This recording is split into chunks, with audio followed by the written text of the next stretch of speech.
datang seorang pasien aman guys ya. membawa anaknya misal ya. Jangan anaknya lah, pasien dewasa aja ya. Ceritanya kamu pasien dewasa cuma kerdil aja. Oke, gratis.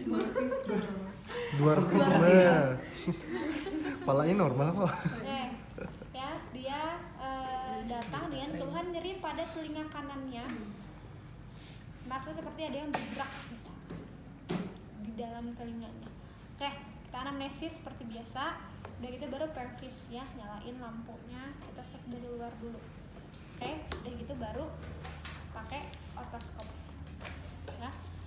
Cek seperti biasa, kamu lihat, oh iya ternyata ada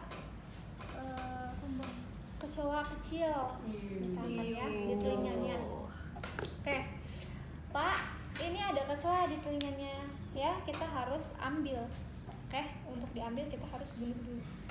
Oke, nanti minta miring pasiennya, palanya miring. Kamu siapin lidocaine ya, kotak, ambil pakai squid 3 cc, jarumnya dibuang. Pas. Oke, tetesin 3 tetes, 3-4 tetes.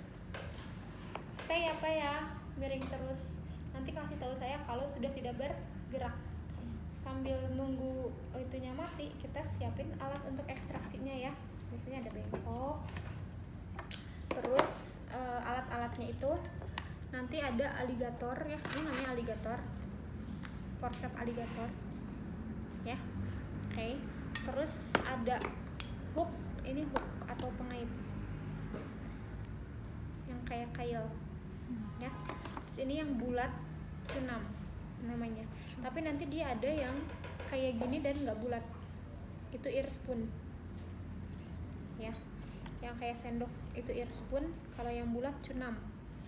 Terus ini ada lilit kapas. Oke. Terus siapin lagi nih, takutnya kita perlu irigasi ya. Jadi kita akan siapkan aboket dan squid 50 cc. Aboketnya yang nomor berapa? Nomor 20 aja. Yang pink ya. Nomor 20 warna pink biasa. Oke. Terus udah nggak gerak-gerak lagi. Oke. Nanti kita siap untuk ekstraksi ya. Nanti taruh handuk ya. Sini ini handuk ya. Handuk di sini. Terus minta pasiennya pegangin bengkoknya. Pegangin bengkoknya, Pak. Ya. Terus kamu akan ekstraksi. Oke. Ekstraksi, taruh di sini. Ya. Udah gitu kita cek lagi. Oke, Pak, cek dulu ya. Jadi selalu dicek before dan after ekstraksi ya, 2 kali pengecekan. Kamu cek, oke, apakah misalkan takutnya ya kakinya ketinggalan lah, sayapnya lah, apanya ya, ternyata bersih nih, gak ada yang ketinggalan, tapi ada laserasi. Oke. Kita akan bersihkan dulu ya, yang pertama bersihkan bekas lidocaine-nya. Yang kedua kita akan oleskan antibiotik di yang laserasinya tadi ya. Itu kan laserasinya pasti bekas kaki-kakinya si kecoa ya. Oke, bersihkan menggunakan lilit kapas. Nanti kamu akan bikin lilit kapas sendiri ya. Oke, cara bikinnya itu nanti si kapasnya ya, kamu akan ada satu plastik gitu lah, kayak kapas make up gitu. Nanti kamu bikin sendiri. Nanti kamu ambil kira-kira sejumput aja ya, ambil, terus kamu ratain, lebarin gitu ya, lebarin. Jangan tebal-tebal ya, tipis aja. Oke, kira-kira sini cukup. Terus kamu ambil ininya yang lilit kapas, terus kamu mulai lilit ya. Biasanya kalau susah, kau bisa bantu pakai telunjuk ini. Terus lilit sampai ke ujung. Itu berarti non steril ya? Iya, non steril. Kamu nanti pakai handscoon ya. Jadi nggak akan telanjang seperti ini. Ya. Pakai handscoon biasa. Oke. Terus kau bersihin. Set. Buang, bikin baru lagi. Atau kamu di persiapan alat di awal sudah bikin 2 biji. Buangnya gimana dok? Cabut aja. Pakai tangan? Oh, Atau harus enggak pincet ya dok? atau enggak nanti ini akan ada banyak kok. Oh, Kamu siapin aja 2 dari awal ya. 1 untuk bersihin, buang, kamu ambil yang baru, olesin antibiotik, kamu oles lagi, gitu. Oke. Terus kamu edukasi pasiennya, Pak udah selesai ya nih kecoanya, kasih lihat ya. Kenapa bisa ada kecoa masuk ke telinga bapak ya? Berarti dia berpikir kalau itu sarangnya dia ya, berarti bapak harus menjaga kebersihan telinga ya Pak ya. Untung nggak bertelur itu dia di situ. no offense Pak. Oke. Biasanya jadi halusinasi banget. Untuk pengalaman untuk kasal pertama yang dibersihin itu pakai Untuk lidocaine. Kering aja. kering aja. Karena kamu mau ngeringin bekas lidocaine ya. Oke. Terus Jam berapa? itu kalau misalkan Oh, itu mah benda irigasi. hidup ya. Iya. Kalau bendanya mati, nanti kamu tinggal identifikasi dulu pertama apakah dia bulat atau pipih ya. Kalau bulat kamu akan ambil pakai HPC ya, hook pengait atau cunam. Nanti caranya kayak lubang telinga ya. Ini misalkan posterior kepala, ini anterior muka dia ya. Nanti kamu masukinnya, misalkan dia bulat ya, pakai hook dulu dari arah posterior, biasanya di arah jam 10. Jadi harus dari posterior daerah jam 10 kamu ambil. Terus jangan lupa ini selalu disiapin di pundak pasien ya. Jadi kalaupun jatuh, dia jatuhnya ke sini. Dia nggak akan jatuh ke mana-mana gitu. Nah, jangan lupa itu ya. Oke, sama juga ya kalau pakai cunam dari arah jam 10. Kenapa? Karena di situ biasanya minim persarafan. Ya, kalau di sini dari anterior pasti dia sakit, terkejut. Gitu, ya. Oke. Sekarang kalau terlalu dalam gimana? Nggak nyampe nih pakai ini dok. Pasiennya juga nggak nyaman ditusuk-tusuk. Kamu boleh pakai irigasi dengan syarat membran timpani harus intak dan bisa dinilai. Ya, jadi kalau membran timpani nggak bisa dinilai penuh karena serumen prop lah atau bendanya terlalu besar, itu kontraindikasi dilakukan irigasi karena kita anggap dia sudah perforasi.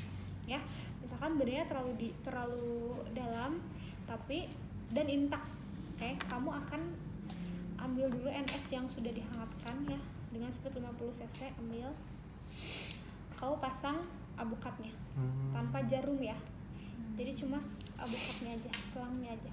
Nanti caranya sama, kamu jewer dulu, terus kamu ini sama ya, anduk dan bengkok, terus kamu tembak di arah jam 10 gitu.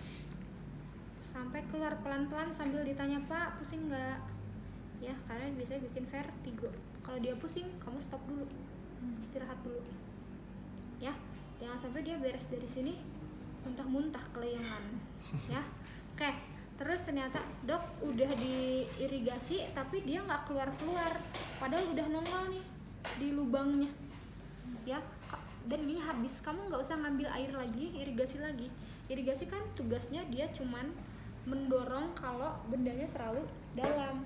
Kalau udah di sini kamu ambil aja pakai alat ini ya, tinggal ambil.